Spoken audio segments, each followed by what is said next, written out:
So basically what we are looking at is what was prior to the British Mandate of Palestine. This is the Ottoman Empire.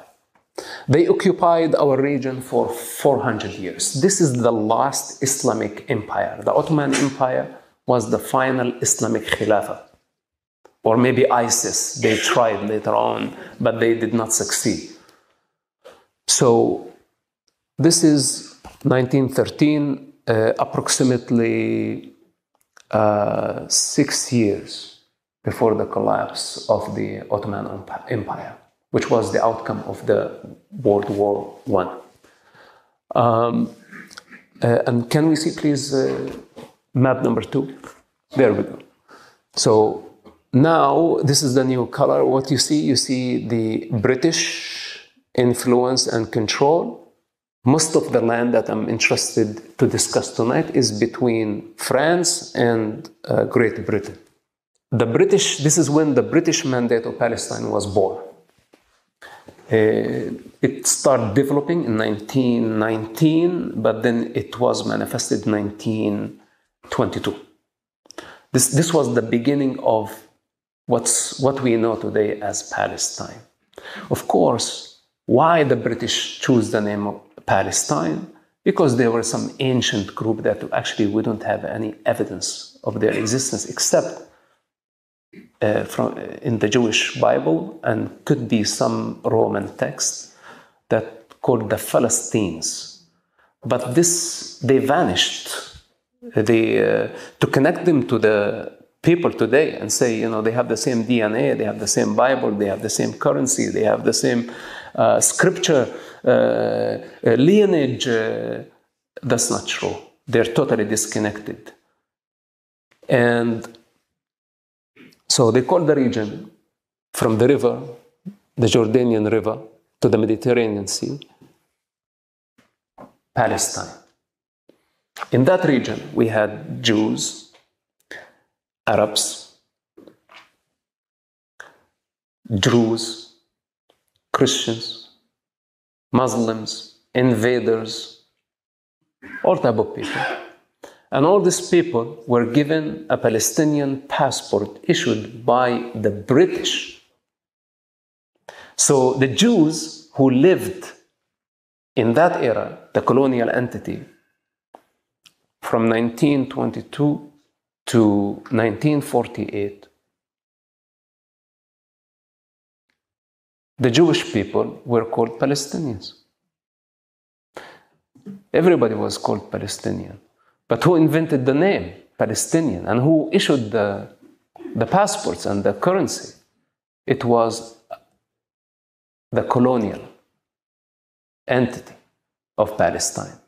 When they say it's the British Mandate of Palestine, so Palestine is called after the mandate, not vice versa. So basically, this is where it started. And as you see, prior to 1922, there was no country called Palestine. There was the Ottoman occupation, approximately 400 years, or actually exactly 400 years of occupation. These are the ones who kept us in the darkness because they put a siege on our region. They do not allow us to read. They did not allow us to print. Europe got out of the dark ages. They start printing. They rebelled against the absolute control of the church. But the Ottoman Empire, they kept us in the darkness. They did not allow any intellectual property coming from outside world. We were totally disconnected. And of course, our ancestors. And we did not have, of course, internet at that time to have access to the rest of the world. So this is why, actually, let's say one of the main reasons, as a person who studied history, why we are a few hundred years behind Europe and a few hundred years behind the rest of the world. Because of the Turks who enslaved us. The Jewish people could not handle it. They could not handle slavery. This is why they migrated. It was an ethnic cleansing process by the Islamic Khilafah. And it was not coincidence why the Jewish people start returning to the land of Israel immediately after the collapse of the Ottoman Empire. Because we are talking about 400 years of ethnic cleansing. And people accuse the Jewish people, the indigenous people who have roots, who maintained presence, who were forced out of their land, spread throughout Europe. Then they had to face the Holocaust. And when they migrated back to their homeland, to where they belong, after many, many years of ethnic cleansing, they have been accused as colonizers. It does not make sense. Because people have the right, especially prior to Sykes-Picot. This is Sykes-Picot, by the way, when the land was divided, as you see, all the colors, the colonial entities of the Middle East. So there was no political borders. People were able to just ride the donkey from Mecca to Jerusalem. And nobody stopped them. So when people migrated from Europe because of war, when do people migrate throughout the centuries? People migrate when there is drought, when there is natural disaster, when there is flooding, when there is earthquake, when there is war. It's our right. Like, God forbids, if this world goes out of control, the political borders will not exist anymore. So in that situation, there was no political borders. This was just done in 1917, Sykes-Picot. So now to start believing that there is a border and there is a country with borders that existed before the existence of State of Israel in 1948, and it was called Palestine, and it has been occupied, is total insanity. It's against science, it's against facts, it's against the truth, it's against the Bible, it's against everything.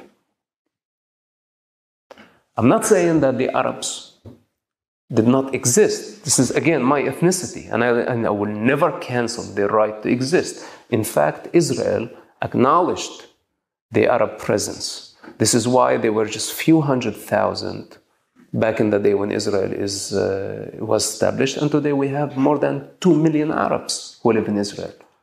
Well, some of them are actually judges in the Supreme Court. Find me one Jewish judge in Arab country. You know. Then they unfortunately, when I said about the false narrative, and people have been accusing Israel of ethnically cleansing the Arabs, such a big lie that is not going to help the situation. It will only get the situation worse and worse, and it's attracting all negative energy around the globe. And they have been weaponizing all the hateful people against the Jewish minority. I'm not here to advocate on behalf of the Jewish people, but I know the danger. If we legitimize such violence and hateful ideology against a religious minority or a human race, then what is going to be next? So the false narrative, this is where we need to just provide the facts. Was Palestine ever a country? And if it wasn't a country, a sovereign state with distinguished language, religion, or an ethnic majority, then it never existed. And if it never existed, this means that it has never been occupied. Then, oh my God, the United Nations is in trouble. Because what's so-called international law, it's considered the West Bank and Gaza occupied territories. But occupied from who? When they decided to invade Israel in 1967 with one goal, to annihilate the Jewish people, only because they are Jewish, by the way. And I take responsibility for my statement. If you want to cancel me, you can cancel me. This is the truth. They lost the war. Iraq, Jordan, Syria, Egypt, and so many volunteers from around the globe, they came and they outnumbered Israel multiple times with one intention. But somehow a miracle happened and they lost the war. This is when Israel had to take the West Bank, this red spot.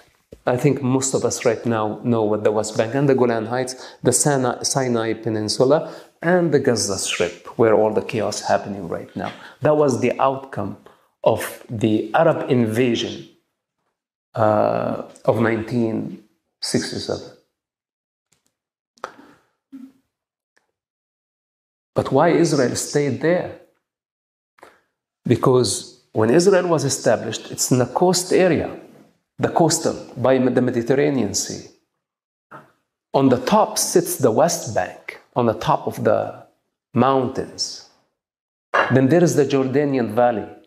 It's actually the lowest point on earth, which functions as a defense line. In order for any enemy to try to go into the valley and climb up the mountain, Israel had the possibility to stop them in the valley. If they had the opportunity to reach the top of the mountain, then they would invade the coast in no time, because the coastal belt, you can cross it on a motorbike in less than 15 minutes.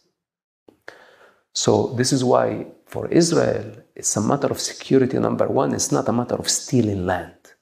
Actually, in fact, they own the land, because when the Arabs decided a war against Israel and they lost the land, the winner decides the terms of post-war, especially if it did not belong to a sovereign country, to any sovereign country prior to the war. So you came and you tried to take over my territory.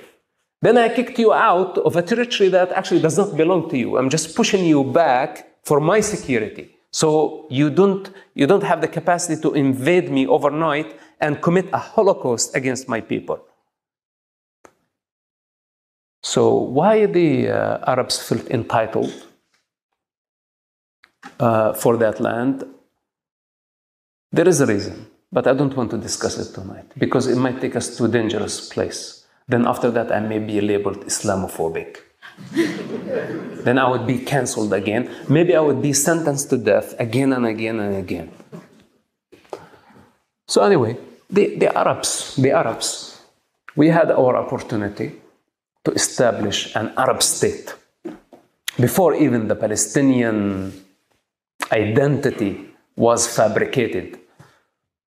We had our opportunity in 1948. We had equal opportunity. But instead of declaring our independence, we declared war against the Jewish people who just declared their independence. And the Jewish people did not have a problem. So, okay, here is a separation. It's part the land. You take this part. It's a very, very small land. Again, if you look at the Israeli map from the river to the sea, you can cross it in less than 1 hour. This is how small it is. And everybody is trying to force two-state solution after 7 major wars in the region. And they are trying to reverse the wheel of time somehow and cancel all the events that happened in the past 70 years of conflict and hatred and bloodshed. Well, how can anybody reverse all that? There is a new reality on the ground. It was possible back in 1948. Why didn't you take it? But they were blinded with hatred. And again, it was a matter between the Jews and the Arabs. It was not a matter between the Jews and the Palestinians. The Palestinians were not born yet. And of course, the Jewish people refused to identify themselves with Palestine, because Palestine to them was the colonial entity, and they fought against the Brits, and they earned their independence. If you study the Jewish history and their struggle to earn their independence, it was not given to them as a gift, as many people actually say. So things change over time. But Yasser Arafat declared the Palestinian independence, I think it was in 1988. This was 40 years after he had his first opportunity, or after the Arabs had their first opportunity to declare their independence. In 40 years, many, many things changed. And Israel would never trust the Arab countries ever again after their campaign in 1967, especially their war in 1973, which they got very, very close actually to annihilate the Jewish state. And this is why the Jewish people did not want to identify with Palestine, even though the Israeli Prime Minister at that time, Golda Meir, held a Palestinian passport. She was a Palestinian. But the Jewish people have an authentic identity, an identity that is older than 5,000 years, older than history. They choose to be their own true identity after the termination of the colonial entity in 1947, 1948. And why we think that we have the right to tell them, no, you don't have that right. No, Israel is known with overwhelming evidence to their existence, artifacts, archaeology, temple, currency. 5,000 years ago, or 3,000, thousands of years ago, let's say, it was the shekel. And today, it's still the shekel. It was the Bible, it's still the Bible. The temple. And the Muslims built their mosque on the top of the Jewish temple. And they have been preventing the Jewish people to worship freely in their most holiest site. And the state of Israel, in the heart of its capital, say it's okay. Let's get along, preventing their Jewish citizen from entering actually Temple Mount, to just avoid clashes with the Arabs or any wars. So tell me, who's taking responsibility and who's being actually irresponsible, waging religious wars and hatred against religious minority? Can we please see just the map number 3? So this is Israel today, and as you see, this is Ramallah up there. This is my hometown where I was born. I had never been to Gaza except like until this war. I went to Khan Yunis for just a couple of days to see Hamas tunnels. I wanted to go into them. I wanted to see them firsthand because I thought maybe it could be just like a lie. I have to go inside. I went in this tunnel, was 2-kilometer tunnel beneath Khan Yunis, where Hamas spent billions of dollars on building a metro. They could have built above the ground, but they choose to build below the ground, embedded in the most populated area in the Middle East, could be on the face of earth, Gaza Strip, per capita. So anyway, now they call it the West Bank, but remember my word, to Israel, this is a defense line. It's a defense line because in the surrounding areas, we have the Houthis in the south, then we have in Iraq a new Hezbollah, we have the Shi'is, we have the Islamic revolution of Ayatollah. They call it Iran wrongly.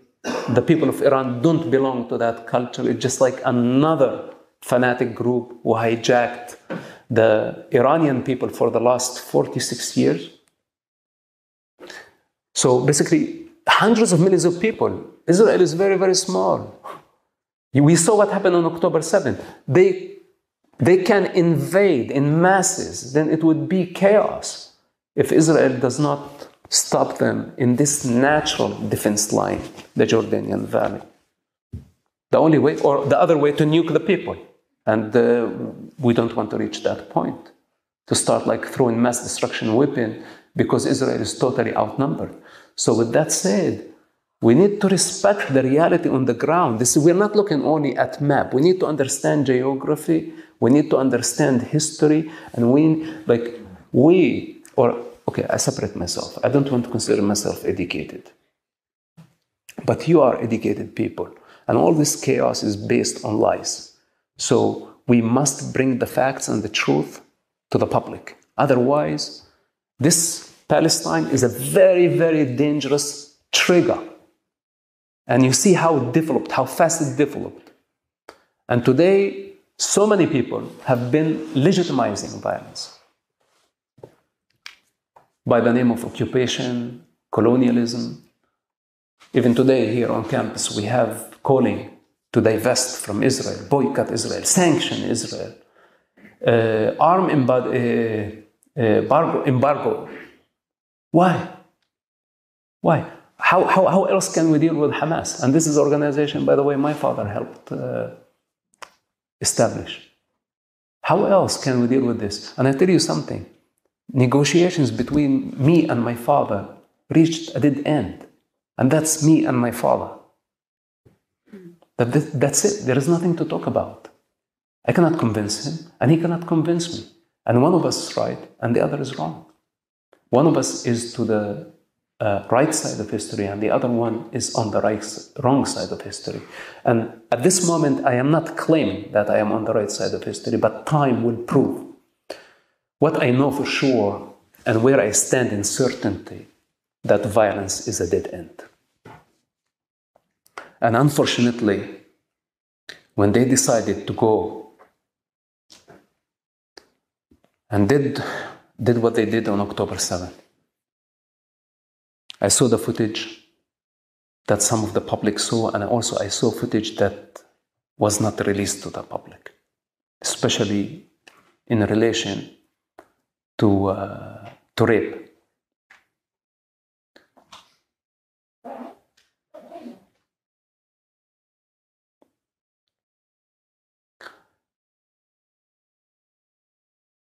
How can you rationalize with people like this?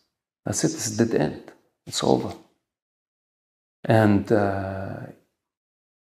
if Israel lose the war in Gaza, and this is what all the calls, by the way, for the ceasefire now, they want ceasefire now. Basically, they're telling Israel, drop your guns and accept the genocide that took place on October 7th. Accept the ethnic cleansing of 20 Jewish communities that they were killed based on their race, ethnic and religious background. This is what defines a genocide. What's happening in Gaza is not ethnic cleansing, is not a genocide. But they have been enjoying the accusation of Israel, delegitimizing Israel, and creating a global chaos and spreading the false narrative of something called Palestine that never existed. This is why I am here today. And I take responsibility and I challenge the historians, I challenge the journalists, I challenge the philosophers, I challenge whoever, because I belong to that part of earth. This is my birthplace. This is where I came from. And earth has been crying. Enough. Enough is enough. Enough indoctrination, enough child abuse. They were not born Palestinians. They were born free. And they have the freedom to decide their future. And enough of Yasser Arafat's. And all these con artists who want to continue sacrificing children for their political and financial gain. Enough of this game. Enough. Call it Palestine, call it Wakanda, whatever you want to call it.